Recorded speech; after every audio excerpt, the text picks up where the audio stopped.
Hello guys, a very warm good morning to all of you. This channel is for CBSE, ICC board, JAC board and other remaining board. This channel is not only for Nitish, this channel is for your loving brother Nitish Kumar. दोस्तों अपने दोस्तों से share and subscribe आप लोग करवा रहे होंगे ताकि घंटी का नोटिफिकेशन स्क्रीन पर आ सके और इस चैनल से जुड़े रहने के लिए आप लोग के लिए धन्यवाद. गाइस ये मेरा वादा है कि इस चैनल में अगर आप रहिएगा तो आपको तीन चीज़ की बचत होगी: टाइम, एनर्जी और मनी. कैसे?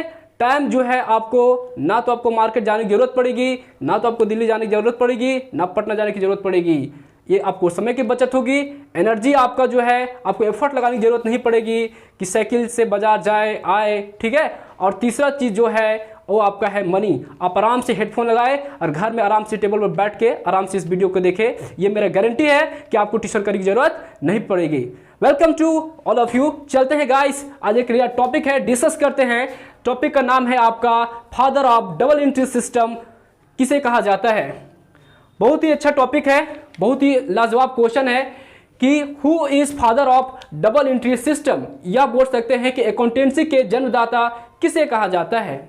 तो गाइज आप लोग दिमाग में रख लीजिएगा कि अकाउंटेंसी के जो पिताजी हैं, जिनको फादर कहा जाता है या जनक कहा जाता है, लुकास पेसिली को जो है आपका अकाउंटेंसी के जन्मदाता माने जाते हैं. फादर ऑफ अकाउंटेंसी या बोल सकते हैं डबल एंट्री सिस्टम के जो जन्मदाता माने जाते हैं वो लुकास पेसिली को माने जाते हैं. कहा जाता है बुक के अनुसार आपका कि उनका जन्म जो है इटली के वेनिस, आपका जो है इटली के वेनिस नगर में हुआ था. उन्होंने बुक भी लिखे थे. उनका बुक का नाम था कॉम्पेस्ट ऑफ स्क्रिप्चुरिस. उनका बुक का नाम था. ये जो बुक लिखे थे आपका 149 मतलब 1494 ईस्वी में ये बुक लिखे थे. डबल एंट्री सिस्टम के बारे में इसमें वर्णन किए हैं. तो आपका सवाल आ रहा होगा कि डबल एंट्री सिस्टम क्या होता है, जिसको बोला जाता है दोहरा लेखा प्रणाली. तो आज डिस्कस करते हैं गाइस डबल एंट्री सिस्टम क्या होता है. देखिए, दोहरा लेखा प्रणाली ये आपका कंसेप्ट बतलाता है कि बिजनेस में जो भी लेन देन होता है उसका बिजनेस में दो जगह पे असर पड़ता है. क्या बोले कि बिजनेस में जो भी ट्रांजेक्शन होता है उसका असर बिजनेस में दो जगह पे पड़ता है. पहला जो जगह होता है वो होता है डेबिट और दूसरा जो होता है उसे हम लोग बोलते हैं क्रेडिट. अर्थात कह सकते हैं कि जो चीज़ बिजनेस में आता है उसको डेबिट किया जाता है और जो चीज़ बिजनेस में आता है उसे क्रेडिट किया जाता है. एग्जाम्पल के तौर पे समझते हैं, जैसे एन के नाम को कोई बिजनेसमैन है, सपोज दैट मान लेते हैं. तो उन्होंने वैसा प्रारंभ किए. तो प्रारंभ करने के बाद 50,000 का नगद माल खरीदे हैं. तो यहाँ पे क्या हो रहा है कि आपका बिजनेस में जो है आपका माल जो है आपका गुड़ जो है आ रहा है. ठीक है. और दूसरी तरीके से क्या हो रहा है, आपका बिजनेस से जो है आपका पैसा जा रहा है. तो यहाँ पे कह सकते हैं कि आपका जो है आने वालों को डेबिट कहते हैं और जो गया उसको क्या बोलते हैं, क्रेडिट कहते हैं. तो गाइज ये था आपका डबल एंट्री सिस्टम के बारे में. अब चलते हैं गाइज कि अकाउंटेंसी क्या होता है, क्योंकि आप लोग जो है अकाउंटेंसी पढ़ रहे हैं तो अकाउंटेंसी होता क्या है इससे पहले आप लोग को जाना पड़ेगा अकाउंटिंग, जो मैंने आप लोग को पीछे वाले वीडियो में बता चुका हूं. तो गाइस देखते हैं कि अकाउंटेंसी क्या होता है. अकाउंटेंसी को हिंदी में बोलता है लेखा कर्म. ठीक है. तो accountancy is the systematic knowledge of accounting. Accountancy is a systematic knowledge of accounting. बोल सकते हैं कि लेखांकन के क्रमबद्ध ज्ञान को जो है अकाउंटेंसी कहा जाता है. अब सवाल उठ रहा होगा कि क्रमबद्ध ज्ञान क्या होता है, सिस्टमैटिक नॉलेज क्या होता है. तो सिस्टमैटिक नॉलेज का मतलब हुआ कि किसी भी चीज को बॉटम लेवल से लेकर टॉप लेवल तक पढ़ना. अर्थात बोल सकते हैं उसका फाउंडेशन से लेकर पूरा टॉप लेवल तक पढ़ाई करना, अध्ययन करना, उसको बोला जाता है सिस्टमैटिक नॉलेज, मतलब क्रमबद्ध ज्ञान. तो क्रमबद्ध ज्ञान स्टार्ट कहाँ से होता है, अकाउंटिंग का क्रमबद्ध ज्ञान कहाँ से स्टार्टिंग होती है. तो आप लोग को मैंने पीछे वाले वीडियो में बताया था कि अकाउंटिंग के अंतर्गत जो है सबसे पहला हम लोग पढ़ते हैं ट्रांजेक्शन. ठीक है, जिसको लेन देन बोलते हैं.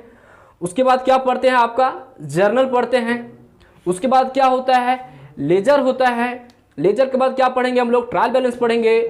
उसके बाद क्या पढ़ेंगे, ट्रेडिंग अकाउंट पढ़ेंगे, प्रॉफिट लॉस पढ़ेंगे और लास्ट में बैलेंस शीट पढ़ेंगे. तो कहीं ना कहीं यहाँ पे क्या देख रहे हैं कि सिस्टमैटिक तरीके से पढ़ रहे हैं. ऐसा नहीं कि पढ़े आपका जर्नल उसके बाद डायरेक्ट पहुँच गया ट्रेडिंग अकाउंट में, तो ऐसा नहीं हो सकता है. तो यहाँ पे बोला जाता है अकाउंटेंसी का मतलब सिस्टमेटिक तरीके से 1 के बाद 2 पढ़ना है, 2 के बाद 3, 3 के बाद 4, 4 के बाद 5। तो अकाउंटेंसी का मतलब ही हुआ कि क्रमबद्ध ज्ञान। किसका क्रमबद्ध ज्ञान? तो अकाउंटिंग का क्रमबद्ध ज्ञान को जो है हम लोग बोलते हैं अकाउंटेंसी। ठीक है, तो ये था आपका अकाउंटेंसी का डिफिनेशन। तो गाइस मेरे ख्याल से ये आपको समझ में आ गया होगा कि अकाउंटेंसी क्या होता है।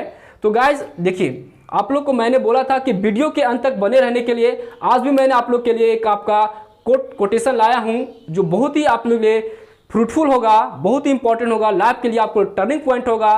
तो ये गाइस क्या है, मैं आप लोग के सामने रख रहा हूं, अच्छे से सुनिएगा।